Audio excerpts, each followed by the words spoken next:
As the COVID 19 pandemic continues to spread more and more during these uncertain times, public servants like healthcare workers, teachers, social welfare officers, and more have been helping to raise awareness and understanding.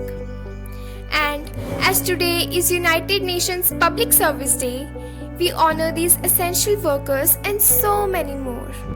Whether in healthcare or delivering essential services in the areas of sanitation, social welfare, education, postal delivery, transport, law enforcement, and more, public servants globally have continued to work in the community as many people shelter at home, risking their lives to ensure ours can continue.